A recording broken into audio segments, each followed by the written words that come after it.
Hello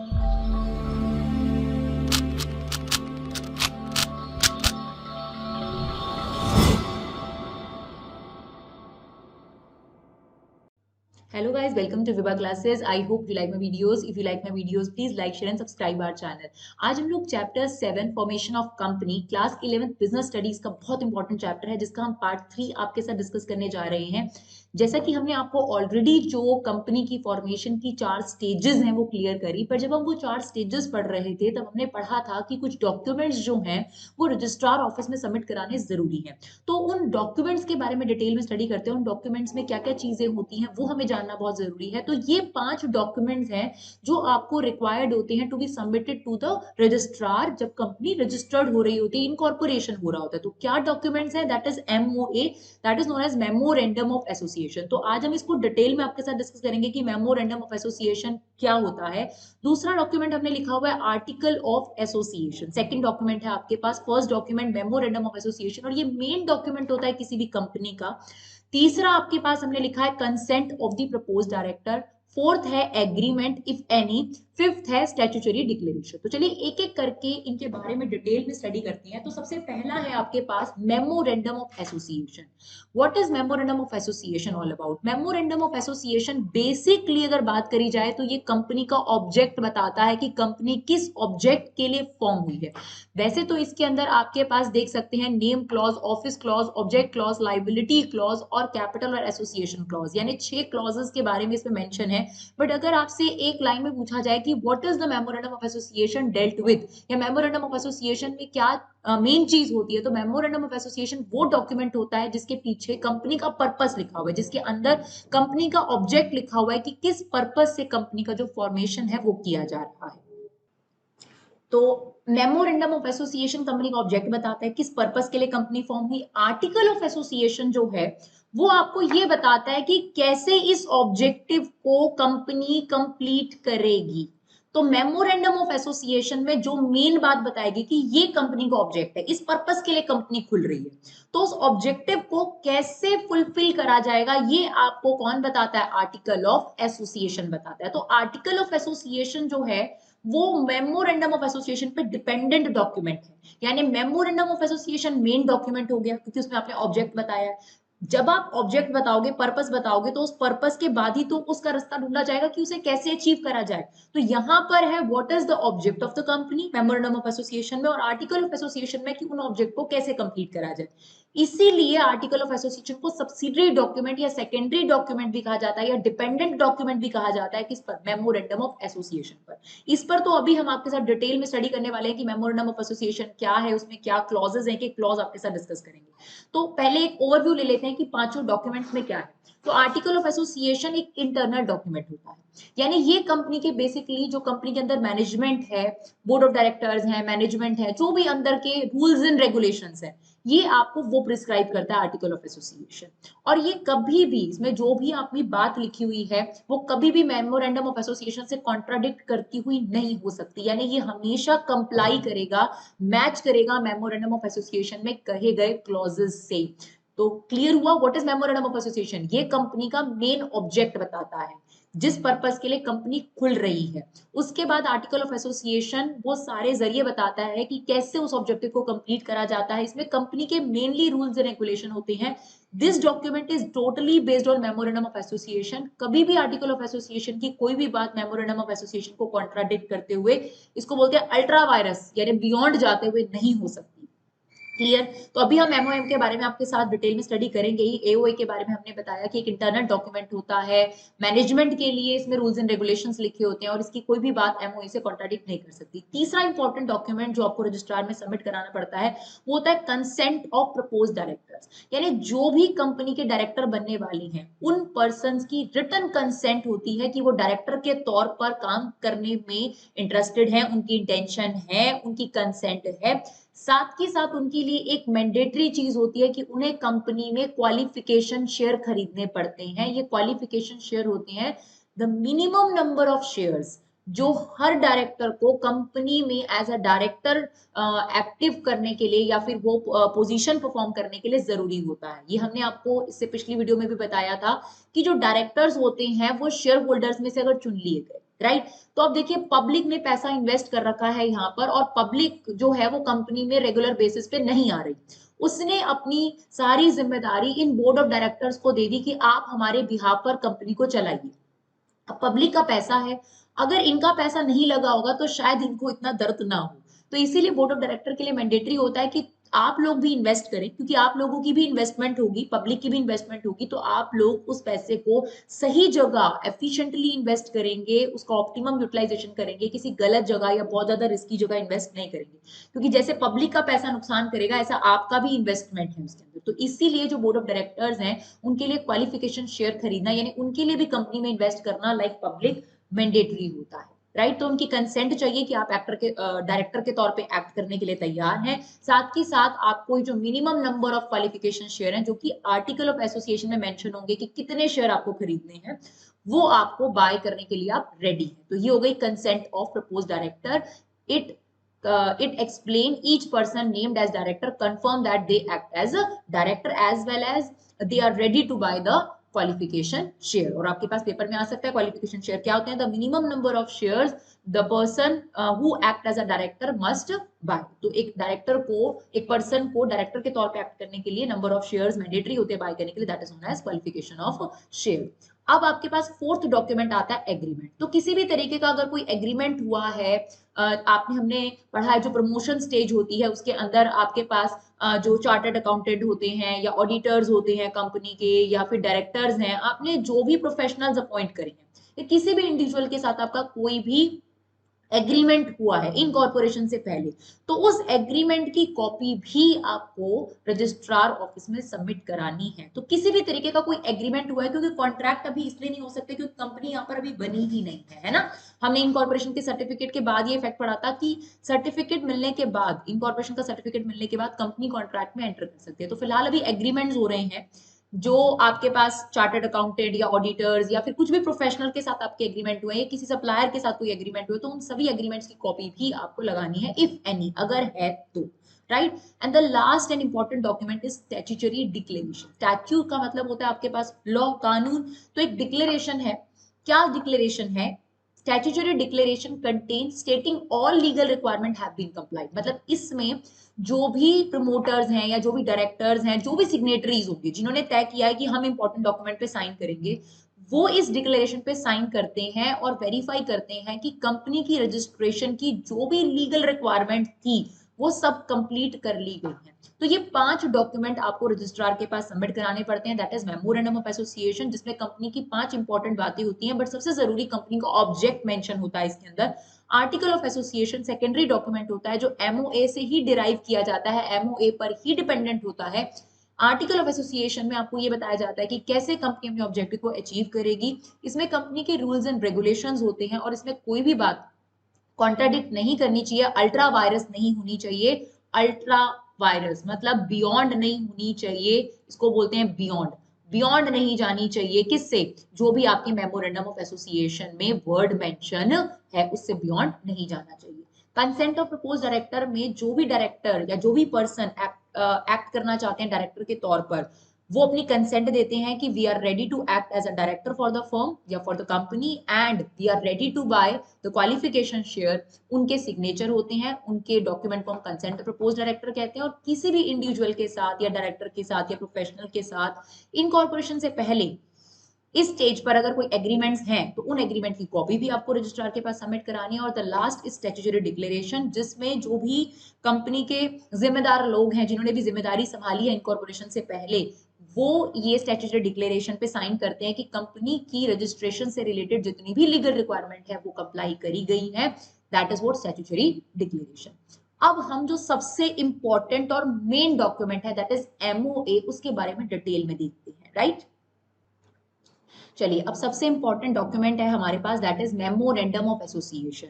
इस document को main fundamental document बोला जाता है, यानी बेसिक डॉक्यूमेंट जिसपे बाकी डॉक्यूमेंट्स डिपेंड करते हैं। जैसे कि अभी हमने आपको बताया कि आर्टिकल ऑफ एसोसिएशन जो है वो कभी भी मेमोरेंडम ऑफ एसोसिएशन से बियॉन्ड नहीं हो सकता। इसको मेन डॉक्यूमेंट या फंडामेंटल डॉक्यूमेंट भी कहते हैं, और कभी कभी इसे चार्टर ऑफ द कंपनी भी कहती है। तो it is also known as charter of the company, fundamental document, main document, इसमें क्या होता है? तो memorandum of association basically outline the object of the company. तो मेमोरेंडम ऑफ एसोसिएशन की जब आप इंट्रोडक्शन देते हैं तो यही कहते हैं कि memorandum of association is a charter of the company, it explain the object of the company. Apart from the object, ये आपके पास 6 क्लॉजेस हम आपके साथ डिस्कस करने जा रहे हैं। ये 6 क्लॉज मेमोरेंडम ऑफ एसोसिएशन के कंटेंट है। अगर आपसे पूछा जाए कि मेमोरेंडम ऑफ एसोसिएशन में क्या चीजें मेंशन होती हैं, क्या कंटेंट होते हैं, क्या क्लॉजेस होते हैं, तो ये 6 क्लॉज हैं। Name clause, registered office clause, object clause, liability clause, capital clause और एसोसिएशन क्लॉज। तो चलिए एक एक क्लॉज करके जाना शुरू करते हैं इनके बारे में। तो सबसे पहला क्लॉज है हमारे पास नेम क्लॉज, राइट। इसमें कंपनी का नाम मेंशन होता है, जो कंपनी का नाम ऑलरेडी प्रमोशन स्टेज पर अप्रूव करा लिया गया है रजिस्ट्रार ऑफिस द्वारा। तो it contain the name of the company already approved by the registrar. जब नेम अप्रूवल लिया जा रहा था तो कुछ बातों का ध्यान रखा जाता है कि वो नाम किसी और एग्जिस्टिंग कंपनी से मैच नहीं करना चाहिए, वो नाम जो है कस्टमर्स को या क्लाइंट्स को मिसलीड नहीं करना चाहिए, वो नाम किसी भी गवर्नमेंट अथॉरिटी, लोकल अथॉरिटी से मैच या लिंक करता हुआ नहीं होना चाहिए, या फिर उस नाम में कोऑपरेटिव शब्द का इस्तेमाल नहीं होना चाहिए। अगर कोई प्राइवेट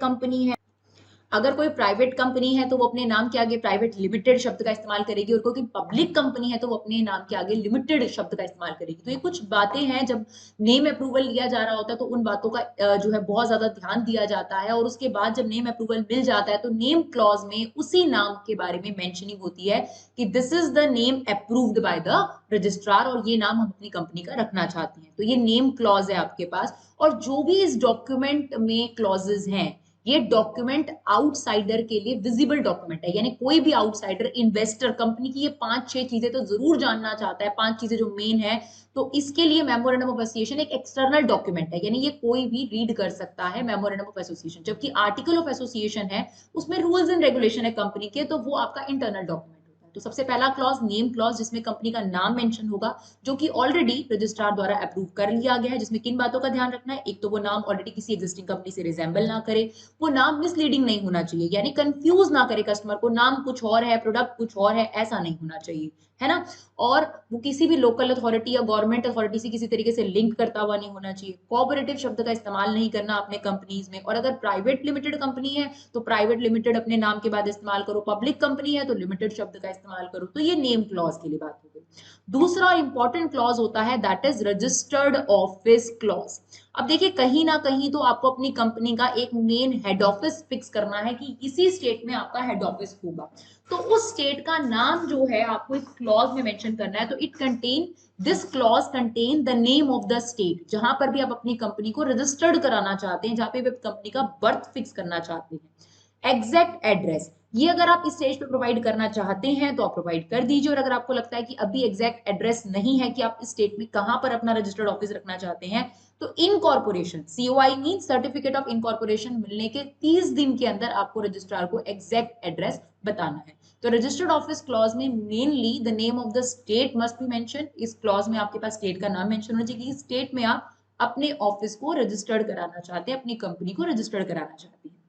दूसरा क्लॉज हो गया। तीसरा क्लॉज जिसके बारे में memorandum of association mainly concern होता है, ऑब्जेक्ट क्लॉज। किस पर्पस के लिए कंपनी खुली है? तो पर्पस को दो कैटेगरी में डिवाइड करा गया है, मेन ऑब्जेक्ट और other object. Main object obviously वो पर्पस होगा जिसके लिए कंपनी फॉर्म हुई है, राइट। जिस भी पर्पस के लिए कंपनी फॉर्म हुई है वो पर्पस कंपनी मेंशन करेगी। और इसके अलावा होता है अदर ऑब्जेक्ट्स। जब आप अदर की बात करते हैं तो ये बहुत वाइड टर्म हो जाती है, यानी जो ऑब्जेक्ट आपने इसमें कवर नहीं करे उन्हें आप अदर ऑब्जेक्ट में यूज कर सकते हैं। यानी अगर आप मान लीजिए कोई भी पर्पस, आपने कहा कि मेरी कंपनी का जो पर्पस है वो मोबाइल प्रोवाइड करना है लोअर क्लास को, अब आपने कोई भी पर्पस मेंशन करा, अब आप मोबाइल के अलावा कुछ और भी प्रोडक्ट्स एंटर करने लगे अपनी कंपनी के अंदर, तो आप अपने मेन ऑब्जेक्ट से हटकर आप अदर ऑब्जेक्ट्स में आ जाइए। आपको कॉन्ट्राडिक्टरी नहीं माना जाएगा कि भाई आप तो मोबाइल के अलावा आप कॉस्मेटिक भी बेचने लगे, कुछ भी और।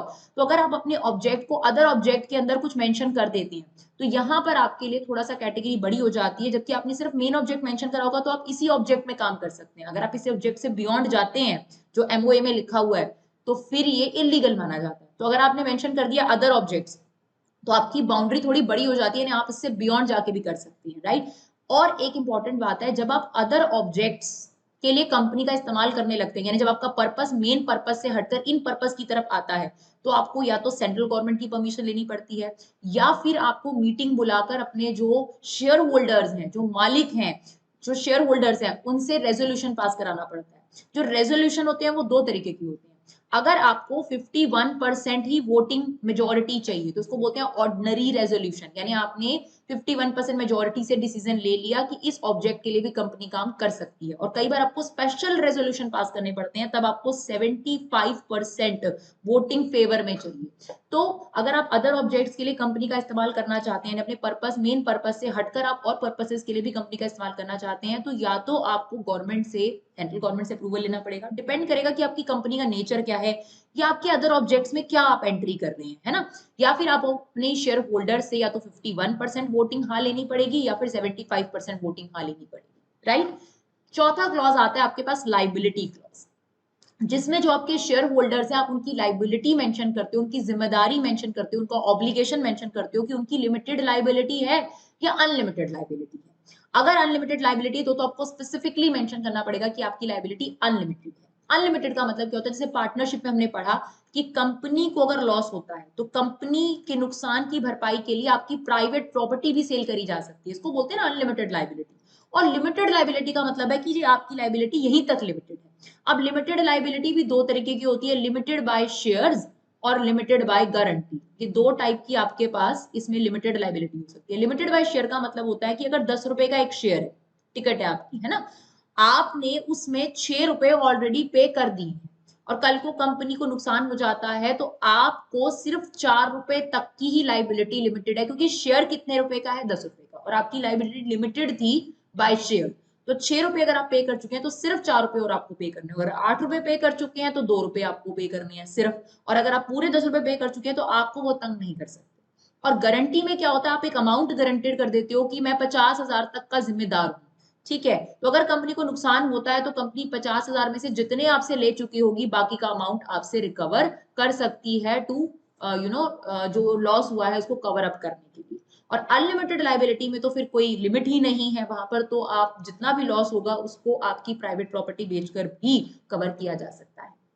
क्लियर। तो सबसे पहला नेम क्लॉज, जिसमें कंपनी का नाम जो कि ऑलरेडी रजिस्ट्रार ऑफिस से अप्रूव करा गया है वो मेंशन होता है। तो it contain the name of the company already approved. Registered office में आप स्टेट का नाम मेंशन करते हो और अगर आपके पास एग्जैक्ट एड्रेस है तो वो मेंशन कर दीजिए, और अगर नहीं है तो कोई बात नहीं, इस स्टेज पर अभी कोई इतना जरूरी नहीं है।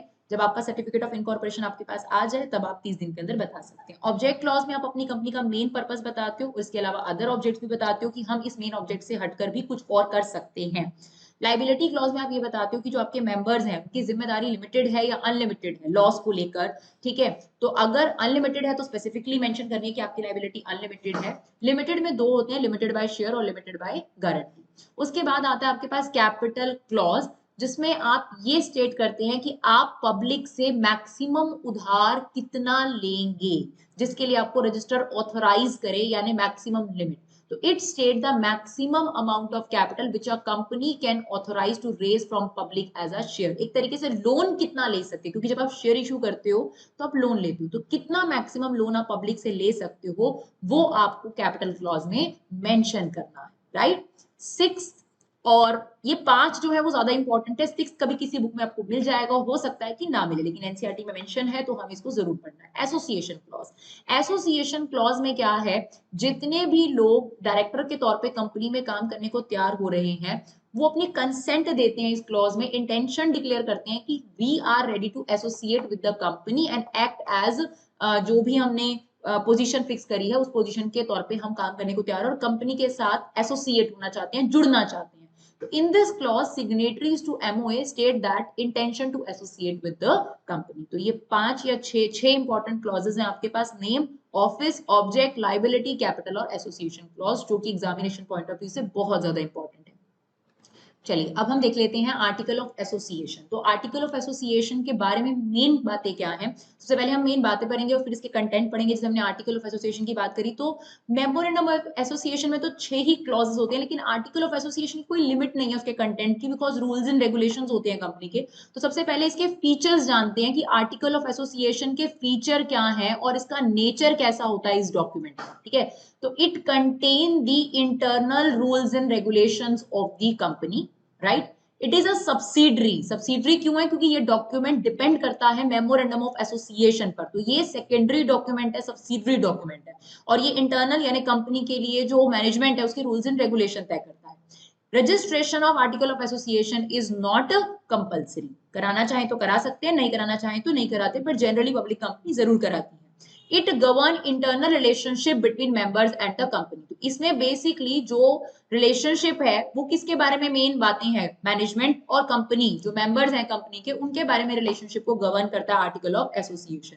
इसको इजीली अल्टर्ड किया जा सकता है। अल्टर्ड मतलब इसमें चेंजेस किए जा सकते हैं, जबकि मेमोरेंडम ऑफ एसोसिएशन में जो क्लॉजेज हैं, चाहे नाम हो कंपनी का, चाहे रजिस्टर्ड ऑफिस हो, ये इतनी आसानी से नहीं बदले जाते। आप देखिए कौन सी कंपनी है, कितनी कंपनीज का नाम आप जानते हैं जो काफी टाइम से आप उनका नाम जानते हैं, एग्जिस्टिंग है। क्योंकि नाम अगर आप बार बार चेंज करेंगे तो फिर आपकी लॉन्ग टर्म एग्जिस्टेंस नहीं रहेगी। चाहे आप सनसिल्क शैम्पू की बात करें, कोई भी और प्रोडक्ट्स लीजिए, हाजमोला, कोई भी प्रोडक्ट्स आप देखिए, उन प्रोडक्ट्स का जो नाम है, पेप्सी हो गया कोल्ड ड्रिंक में, तो ये जो नाम है ये ऑलरेडी बहुत पुराने नाम है और उन नाम को जनरली कंपनी चेंज नहीं करती। रजिस्टर्ड ऑफिस जो ऑब्जेक्ट क्लॉज है उनको जनरली चेंज नहीं करा जाता। तो मेमोरेंडम ऑफ एसोसिएशन में चेंज जनरली होता भी नहीं है और उसमें चेंज आसान भी नहीं होता, ऑल्ट्रेशन उसकी आसान नहीं होती। लेकिन आर्टिकल ऑफ एसोसिएशन की बात करी जाए तो it can be easily Altered. इसमें जो रूल्स एंड रेगुलेशंस अभी हम बात करेंगे उन्हें आप बदल सकते हैं समय समय पर शेयर होल्डर्स की मर्जी से। एओए जो होना चाहिए वो प्रिंटेड होना चाहिए, पैराग्राफ्स में डिवाइडेड होना चाहिए ताकि इजीली उसको समझा जा सके, और जो भी जरूरी लोग हैं उसको साइन करें आर्टिकल ऑफ एसोसिएशन। और जो सबसे जरूरी बात है, आर्टिकल ऑफ एसोसिएशन का जो भी बात है, it can not go beyond यानी ultra vires the scope of memorandum of association. Memorandum of association में कही गई बातों से बियॉन्ड आर्टिकल ऑफ एसोसिएशन नहीं जा सकता। तो ये जो 7 पॉइंट्स हैं, ये आर्टिकल ऑफ एसोसिएशन के बारे में आपको क्लियर पॉइंट ऑफ व्यू दे रहे हैं कि एक इंटरनल डॉक्यूमेंट है, रूल्स एंड रेगुलेशन बताता है, सेकेंडरी डॉक्यूमेंट है, इसमें कोई भी बात एमओए से बियॉन्ड नहीं जा सकती, इसे आसानी से चेंज किया जा सकता है, और ये बेसिकली कंपनी की जो इंटरनल मेंबर्स हैं उनके साथ रिलेशनशिप दिखाता है। अगर कंटेंट की बात करी जाए तो इसका अनएंडेड कंटेंट है, लेकिन कुछ बातें हम लिख कर दे रहे हैं ताकि आप एग्जाम में लिख सकें। इसमें शेयर के बारे में बताया जाएगा, कौन से type of share company issue करेगी, अलॉटमेंट का प्रोसेस क्या होगा, कंपनी जब शेयर इशू करेगी तो डिविडेंड कैसे बांटेगी, अगर कोई भी शेयर होल्डर समय पे पैसा नहीं देता तो जब्त कैसे करे जाएंगे, फोरफीचर का मतलब होता है जब्त करना, डायरेक्टर्स की अपॉइंटमेंट कैसे होगी, उनका रिम्यूनरेशन कैसे होगा, उनका रिमूवल का प्रोसेस क्या होगा, मीटिंग्स कौन कौन सी होंगी, कब कब मीटिंग्स होंगी, मीटिंग्स का प्रोसेस क्या होगा, या उसको लेकर रूल्स हैं, ऑडिटर की अपॉइंटमेंट कैसे होगी, ऑडिटर का रिमूवल कैसे होगा, और कल को कंपनी बंद करनी पड़ जाए तो उसके वाइंड अप का प्रोसेस। तो ये तो हमने कुछ एक आपके सामने मेंशन करे हैं, बट इसमें बहुत सारा कंटेंट हो सकता है। तो हमने इस वीडियो के अंदर आपको पांचों जो आपके पास इंपॉर्टेंट डॉक्यूमेंट है वो बताए, एमओए को डिटेल में बताया, आर्टिकल ऑफ एसोसिएशन को डिटेल में बताया। अब बिल्कुल लास्ट वाइंड अप करेंगे हम इस वीडियो को आर्टिकल ऑफ एसोसिएशन और मेमोरेंडम ऑफ एसोसिएशन में डिफरेंस, जो कि एग्जामिनेशन पर्सपेक्टिव से बहुत इंपॉर्टेंट है। चलिए अब सबसे इंपॉर्टेंट डिफरेंस देख लेते हैं कि क्या डिफरेंस है आपके पास मेमोरेंडम ऑफ एसोसिएशन और आर्टिकल ऑफ एसोसिएशन। तो सबसे पहले लिखा हुआ है ऑब्जेक्टिव, एम और पर्पस। अगर आप बेसिस के साथ डिफरेंस लिखते हैं तो उसकी एक अलग ही बात होती है, तो आपको हमेशा एडवाइजेबल है कि आप बेसिस लिख कर ही लिखिए, क्योंकि आजकल एग्जाम में ऐसा भी होता है कि कुछ पॉइंट्स मेंशन होते हैं और फिर आपको डिफरेंस लिखना होता है, राइट। तो ऑब्जेक्टिव, एम या पर्पस क्या है? तो एमओए का क्या मेन ऑब्जेक्टिव है? Memorandum of association state the objective of company. यही हमने आपको बताया था कि ये कंपनी का ऑब्जेक्ट बताती किस पर्पस से कंपनी खुली है। Article of association define the rules and regulation of the company, they indicate how the objective of the company are achieve. तो मैंने जो चीजें अंडरलाइन करी है बस उसी पे फोकस करिए कि मेमोरेंडम ऑफ एसोसिएशन कंपनी का ऑब्जेक्ट बताता है, आर्टिकल ऑफ एसोसिएशन ये बताता है कि how the objective is achieved, as well as वो कंपनी के रूल्स एंड रेगुलेशन को बताता है, राइट। स्टेटस की अगर बात करी जाए, कैसा स्टेटस है? तो मेमोरेंडम ऑफ एसोसिएशन चार्टर है कंपनी का। चार्टर मतलब it's a principal document, fundamental document, main document of the company, right. और कंपनी एक्ट से ही डिराइव होकर ये बनता है। कंपनी एक्ट 2013 में जो रूल्स एंड रेगुलेशंस है उसको ध्यान में रखकर ही मेमोरेंडम ऑफ एसोसिएशन पूरा प्रिपेयर करा जाता है।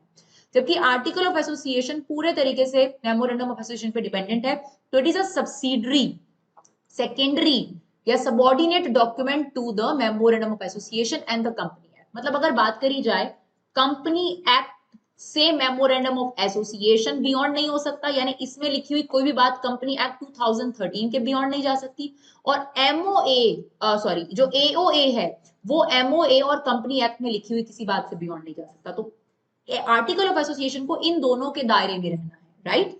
उसके बाद रिलेशनशिप की अगर बात करी जाए तो मेमोरेंडम ऑफ एसोसिएशन आउटसाइडर के साथ रिलेशनशिप एस्टेब्लिश करता है कंपनी का, यानी आउटसाइडर यानी जो इन्वेस्टर्स हैं, जो भी कंपनी में इन्वेस्ट करना चाहते हैं, वो लोग इन डॉक्यूमेंट्स में मेमोरेंडम ऑफ एसोसिएशन में इंटरेस्टेड होते हैं।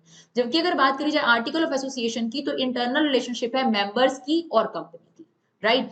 अब बात करी जाए वैलिडिटी की, लीगल इफेक्ट की, तो आपके पास कोई भी एक्ट आप अगर मेमोरेंडम ऑफ एसोसिएशन से बियॉन्ड करते हैं तो वो वॉइड है। वॉइड मतलब आपके पास है कि उसकी लीगल इफेक्ट जीरो हो जाएगा, यानी आप उस एक्टिविटी को वैलिड नहीं ठहरा सकते। वैलिड का अपोजिट है, इसे इलीगल मत बोलिएगा, क्योंकि वॉइड शब्द एक अलग शब्द है, इलीगल की जगह इस्तेमाल होता है, यानी उसका लीगल इफेक्ट जीरो हो गया, उसे लीगल नहीं माना जाएगा अगर आपने एमओए से बियॉन्ड किया तो, ठीक है ना। जनरली यहाँ पर यही है कि कंपनी एक्ट से बियॉन्ड करेगा तो परमिसेबल नहीं है। वॉइड को आप यहाँ पर फिलहाल इलीगल बोल सकते हैं, लेकिन जनरली वॉइड इलीगल से अलग शब्द होता है। और अगर आप आर्टिकल ऑफ एसोसिएशन से बियॉन्ड जाके कोई काम करते हैं, कोई भी बात जो आपने आर्टिकल ऑफ एसोसिएशन में लिखी उससे बियॉन्ड चले गए, तो उसे रेटिफाई किया जा सकता है। अब ये रेटिफाई का मतलब क्या होता है? रेटिफाई का मतलब है उसमें सुधार किया जा सकता है। कैसे? एक मीटिंग बुलाइए और मीटिंग बुलाकर जो रूल आपने आर्टिकल ऑफ एसोसिएशन में पुराना लिखा हुआ था, ओल्ड रूल, उसमें बदलाव कर दीजिए, और अगर वो बदल जाता है तो आपको आर्टिकल ऑफ एसोसिएशन अवॉइड नहीं माना जाएगा, यानी इलीगल नहीं माना जाएगा, यानी वो एक्टिविटी आपकी वैलिड हो जाएगी। क्लियर? यानी अगर आप मेमोरेंडम ऑफ एसोसिएशन में लिखी गई किसी बात से बियॉन्ड जाती हैं तो वो वॉइड है, यानी वो लीगल नहीं है, वो इलीगल हो जाएगा, वो सही नहीं माना जाएगा। लेकिन अगर आपकी कोई भी एक्ट या कोई भी एक्टिविटी अगर आर्टिकल ऑफ एसोसिएशन के दायरे से बाहर चली गई तो उसे रेटिफाई यानी सुधार करा जा सकता है रेजोल्यूशन पास करके। जो स्पेशल रेजोल्यूशन शब्द है इसका मतलब है 75% फेवर वोटिंग लेकर आप उस चीज को, उस रूल को दोबारा से बदलकर नया रूल एप्लीकेबल कर सकते हो, उसमें कोई दिक्कत नहीं है। बस इतना जरूर याद रखना है कि आर्टिकल ऑफ एसोसिएशन की कोई भी बात एमओए के बियॉन्ड नहीं होनी चाहिए। अब बात करी जाए ऑल्टरेशन की, तो एमओए में जो क्लॉजेज हैं, name clause, object clause, capital clause, registration, registered office clause, इसमें आपका ऑल्टरेशन डिफिकल्ट है, very difficult, it's not going to be easy. तो इतना याद रखिए कि ऑल्टरेशन वेरी डिफिकल्ट है। और अगर इसकी बात करी जाए तो इजी और सिंपल प्रोसेस है। क्यों सिंपल प्रोसेस क्यों है? मीटिंग बुलाइए, मीटिंग में रेजोल्यूशन पास करिए, अपने शेयर होल्डर से वोटिंग लीजिए और आप ऑल्टर कर सकते हैं आर्टिकल ऑफ एसोसिएशन। बात करी जाए कंपल्शन की, तो preparation of memorandum of association is mandatory और इसका रजिस्ट्रेशन भी मैंडेटरी है। लेकिन आर्टिकल ऑफ एसोसिएशन की बात करी जाए तो एज सच ये इतना मैंडेटरी नहीं है और इसका रजिस्ट्रेशन भी आपके पास मैंडेटरी नहीं है। तो आई होप आधा घंटे में आप लोगों को 1 से 1.5 घंटे का जो कंटेंट है वो प्रोवाइड करना हमारा पर्पस है, इन्हें कम टाइम में, कंसेप्ट ज्यादा, यही विभा क्लासेस का, प्रिया थापर मैम का आपका ऑब्जेक्टिव है। तो आई होप आपको ये वीडियो समझ में आई हूँ। अगर आपको ये वीडियो यूजफुल लगे तो अपना कीमती समय निकाल कर इन्हें शेयर जरूर करिए। Thank you so much guys for love and support, keep supporting Vibha classes.